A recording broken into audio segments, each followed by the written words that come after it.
Poser.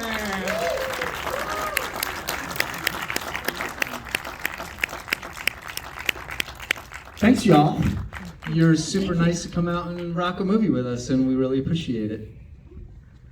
So I'm going to start with a big thematic question, but the film speaks so clearly to interwoven processes of life and death, the death that haunts all living things in the plot, setting, and imagery.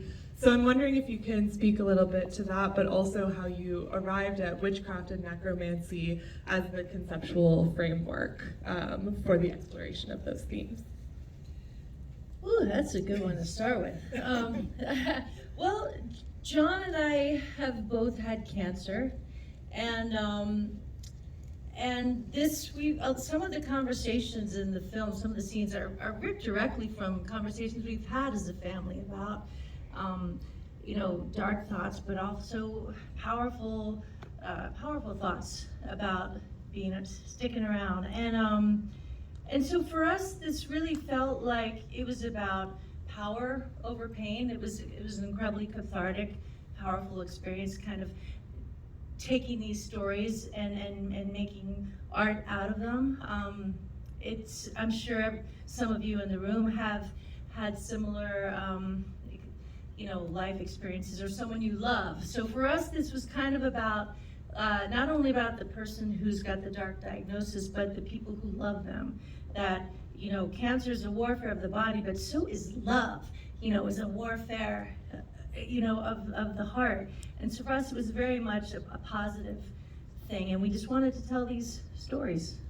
Yeah, and the whole necromancy thing was cool because we wanted to, in some strange way, also celebrate death, like make death beautiful, like we're all taught to fear death. It's a scary thing that we have to have lots of myths and things to deal with.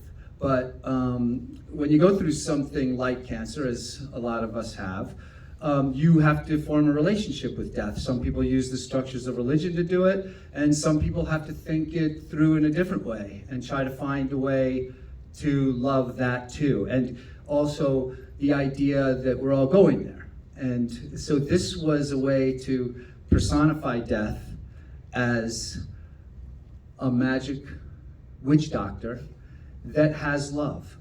So to bring love to death is important for me. I know it's important for Toby. That's beautiful, thank you. I want to talk a little bit about both of your roles because you're playing kind of opposing forces, at least for some of the film. The role of the skeptic and then the role of the magic practitioner. So I'm wondering if you can talk about what that was like for both of you and how you thought about inhabiting those roles, also as a couple. You want to start? No, you go. I love when you talk. It's fun. I mean, John, we have a lot of fun when we're making movies. I mean, we really do. And I found in the making of the film, John is an extremely witchy dude. So it was kind of like Warlocky. She always sets me up with that one. And he likes to call me a witch because I just love taking around in the kitchen, and and so I don't know. It was cool. I feel like we were on the same kind of level of coming up with the mythology and the spells. Well, here's the thing: is for me, when I did chemo and I did radiation, that shit was magic. It came in crazy colors. It got shot into my veins. Invisible rays got shot into my body. I trusted the doctor. That's what that Zelda's character has to do. She has to trust this doctor. So it's like, in a way, we're dealing with magic, but we're saying she's really the greatest scientist. And so the people that saved me, they saved me with magic. I couldn't whip up a potion of chemo, but they did. And they saved our lives.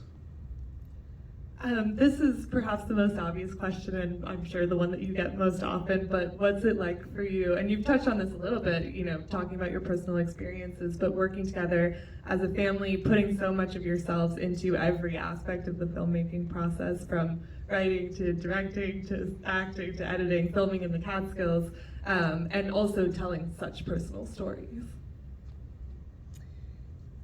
We're lucky. We're lucky that you guys showed up to watch our film, and we really appreciate it. We feel like we're having a conversation with you all, and generally with the horror community, because the horror community is a place where you could talk about anything from politics to cancer to anything, and you cover it in blood and myths and witches or whatever you want, and we all can have an open-hearted, open-minded discussion about heavy-duty stuff. And so I think the answer for me is that I just feel really lucky that I'm able to tell stories and have conversations with all of you and my lover and my kids. Yeah, we also had a really, we built this set kind of like that's actually our house, except, you know, our kind of fifth family member, Trey Lindsay, painted in the trees and the branches. But we, you know, it's kind of a beautiful thing hanging out in the woods, lugging, you know, lumber up to kind of nail it into the walls of an old barn with someone you love. I mean, and I just dangle them naked, covered in syrup. Yeah. I mean, come on, everybody wants to do that. Toby, I got a great idea. I'm going to cover you in chocolate syrup and cherry sauce. We're gonna build hang you upside down. from the death vagina. Yes. From the death That was vagina. a good moment. And I even like broke a rib. Yeah, until she broke a rib, then it was. Even that was worth it. It's always worth it. You really put everything of yourself into the films if you're breaking ribs. Don't worry, it was Adam's rib. That's a really good one. Well, John,